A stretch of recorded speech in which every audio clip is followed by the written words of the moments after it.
ভাবুন তো, আজ থেকে হাজার হাজার বছর আগে পৃথিবীতে এমন এক নেকড়ে ছিল যার শক্তি, আকার, শিকার করার ক্ষমতা আজকে যে কোনো নেকড়ের থেকে অনেক বেশি।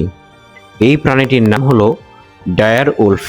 আজকের ভিডিওতে আমরা জানব ডায়ার উলফ আসলে কি ছিল, কতটা ভয়ঙ্কর ছিল তারা, কেন তারা হঠাৎ করে পৃথিবী থেকে হারিয়ে গেল। চলুন শুরু করা যাক। ডায়ার উলফ ছিল এক ধরনের প্রাগৈতিহাসিক নেকড়ে যারা মূলত উত্তর ও দক্ষিণ আমেরিকায় বাস করত।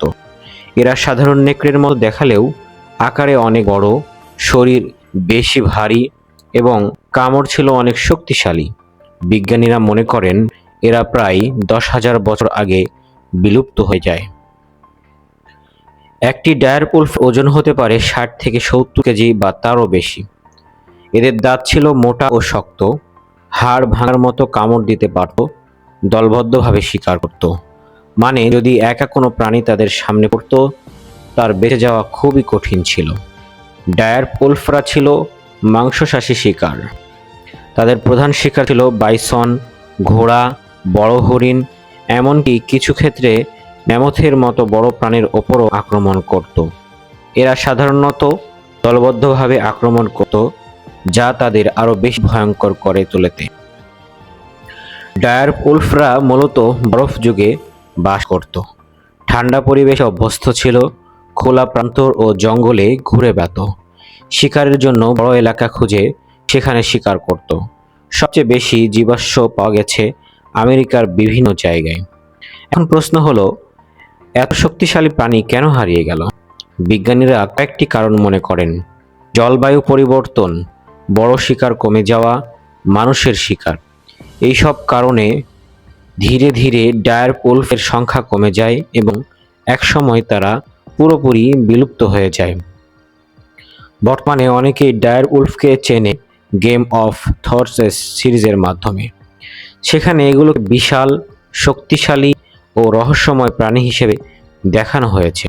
যদিও বাস্তবে ডায়ার উলফ এতটা বড় ছিল না, তবুও তারা ছিল অত্যন্ত শক্তিশালী শিকারী।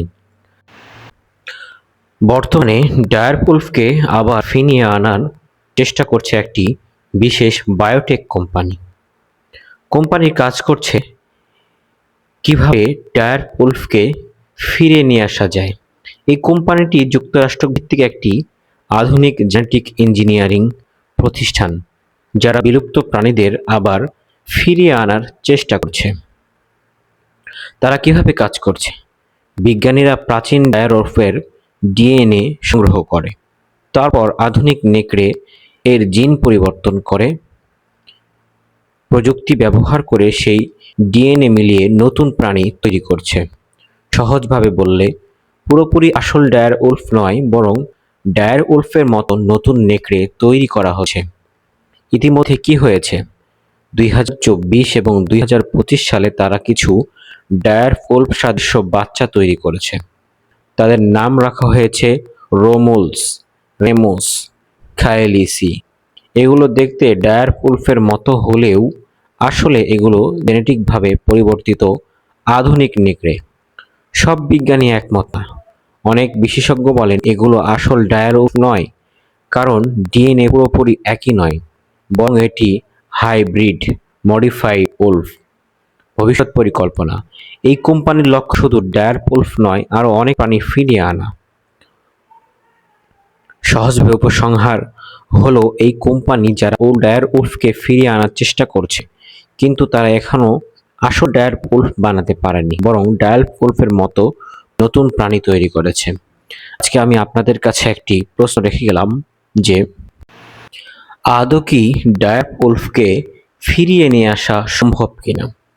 আল্লাহ তাআলা যেই জিনিসটাকে বিলুপ্ত করে দিয়েছেন, নিশ্চয়ই এর মধ্যে মানুষের জন্য ভালো কিছু আছে, যার কারণে আল্লাহ তাআলা এগুলোকে বিলুপ্ত করে দিয়েছেন।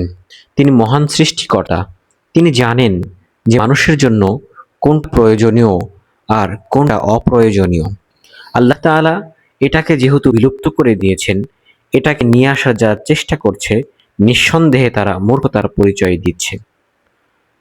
আল্লাহ রাব্বুল আলামিন তিনি আমাদের জন্য এই ভূখণ্ডকে আমাদের জন্য বানিয়েছেন। এই ভূখণ্ডের ভিতরে যা কিছু আছে সব কিছু তিনি বানিয়েছেন। যত পশু গাছপালা যা কিছু দেখছেন সব কিছুই আল্লাহ পাক আমাদের জন্য বানিয়েছেন। ঠিক ডায়ার উল্ফকেও আল্লাহ তাআলা বানিয়েছেন। এই ডায়ার উল্ফ হয়তো বা মানুষের কোনো ক্ষতির কারণ হতে পারে, সেজন্য আল্লাহ তাআলা এগুলোকে শেষ করে দিয়েছেন। আর এই কোম্পানি তারা নিজেদেরকে ফেমাস করার জন্য, নিজেদের কর্মদক্ষতাকে দেখানোর জন্য তারা এইভাবে ঘোষণা দিয়ে যাচ্ছে তারা ডায়ার উল্ফকে ফিরিয়ে নিয়ে এসেছে। কিন্তু তারা কখনোই ফেরাতে পারবে না, কারণ মহান সৃষ্টিকর্তা যেটিকে ফিরিয়ে নিয়েছেন সেটিকে কোনো মানুষ আর কখনোই সৃষ্টি করতে পারবে না। যদি তাই হতো তাহলে যখন কারো ভাই যখন কারো বাবা মারা যায় তখন তাদের ডিএনএ দিয়ে আরেকজন মানুষকে হুবহু বানানো যেত, কিন্তু কেউ কখনো কি সেটাকে পেরেছে? পারেনি। ঠিক এদের ক্ষেত্রেও পারবে না। এটা নিতান্তই মানুষের একটি ভুল ধারণা। আর শুধু তাই নয়, এই মানুষগুলো কেন বানাচ্ছে জানেন? মানুষদেরকে এটা বোঝাচ্ছে যে আমরা বানিয়ে এনেছি, এবং যখন তারা এটাকে বানিয়ে চিড়িয়াখানাতে রাখবে তখন মানুষগুলো হাজার হাজার টাকা খরচ করে এই পশুগুলোকে দেখতে আসবে, প্রাচীনতম পশু, যার মাধ্যমে তারা ইনকাম করতে পারবে। কিন্তু কখনোই কি এটা সম্ভব? একজন মানুষকে আপনি ফাঁকি দিতে পারেন, শত শত মানুষকে আপনি ফাঁকি দিতে পারবেন না, কারণ আপনার সত্যটা একদিন সবার সামনে ফিরেই আসবে। ধন্যবাদ।